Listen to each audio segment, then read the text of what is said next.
కృష్ణా జిల్లాలో జగన్ మరో సంచలనానికి సిద్ధమవుతున్నారా? పలువురు ఎమ్మెల్యేలకు స్థానచలనం జరగబోతోందా?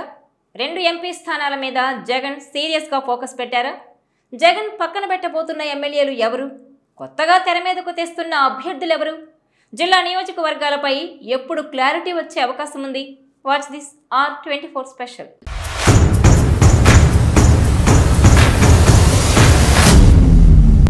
ఏపీ అధికార పక్షంలో ఇప్పుడు ఎమ్మెల్యే టికెట్లకు సంబంధించిన ఆసక్తికర చర్చ జరుగుతోంది. కేవలం పనితీరు ఆధారంగానే తప్పించి మరే ఆలోచనకు తావివ్వకుండా వచ్చే ఎన్నికల్లో టికెట్లను కేటాయించే లక్ష్యంగా వైసీపీ అధినేత జగన్మోహన్ రెడ్డి అడుగులు వేస్తున్నారు. వచ్చే ఎన్నికల్లో గెలుపు ధీమాతో ఉన్న జగన్ ఐపాక్ సూచనలకు తగ్గట్టే అభ్యర్థుల ఎంపికలోనూ తమ అభిప్రాయాన్ని చెప్పేస్తున్నారు. వారిచ్చిన ఫీడ్బ్యాక్కు జగన్ అధిక ప్రాధాన్యత ఇస్తున్నట్టుగా చెబుతున్నారు.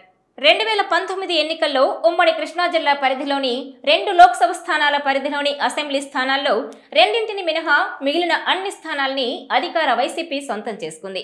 అయితే విజయవాడ లోక్సభ స్థానాన్ని టీడీపీ నిలబెట్టుకుంది. విజయవాడ తూర్పు నుంచి గద్దె రామ్మోహన్, గన్నవరం నుంచి వల్లభనేని వంశీ టీడీపీ అభ్యర్థిగా బరిలోకి దిగి గెలిచారు. కాకుంటే వంశీ తర్వాత అధికార పార్టీ వైపు వెళ్లిపోవడం తెలిసిందే.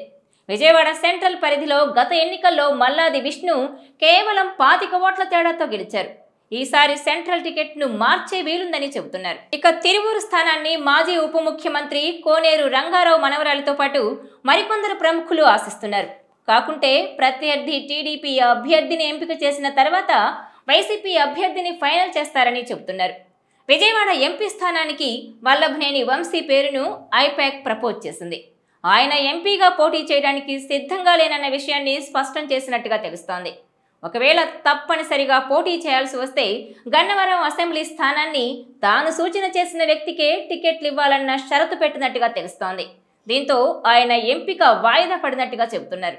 ఉమ్మడి కృష్ణా జిల్లాకు సంబంధించిన 3 మాజీ మంత్రుల్లో కొడాలి నానికి సీటు గ్యారంటీ అని అంటున్నారు.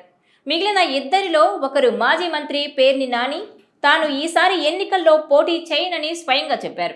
తనకు బదులుగా తన కుమారుడు కిట్టుకు టికెట్ ఇచ్చేందుకు వీలుగా ప్లాన్ చేస్తున్నారు. అయితే టికెట్ ఎంపికలో సందేహాలున్నట్టుగా చెబుతున్నారు. అయితే పేర్ని నానినే పోటీ చేయాల్సి ఉంటుందని, లేదంటే వేరే వ్యక్తులను రంగంలోకి దించే వీలుందన్న మాట వినిపిస్తోంది. ఇక విజయవాడ వెస్ట్ విషయానికి వస్తే మాజీ మంత్రి వెల్లంపల్లి శ్రీనివాస్కు టికెట్ కేటాయింపులో సందేహాలున్నట్టుగా తెలుస్తోంది.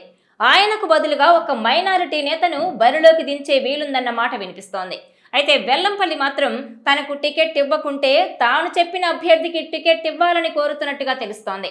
పెడన ఎమ్మెల్యే జోగి రమేష్ పోటీ అంశం సందేహంగా మారింది.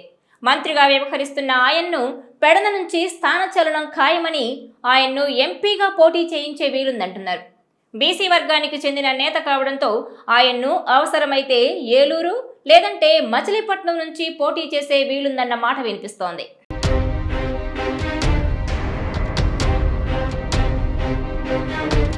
ఈ వీడియో మీకు నచ్చినట్లయితే please share, like and subscribe R24 Telugu.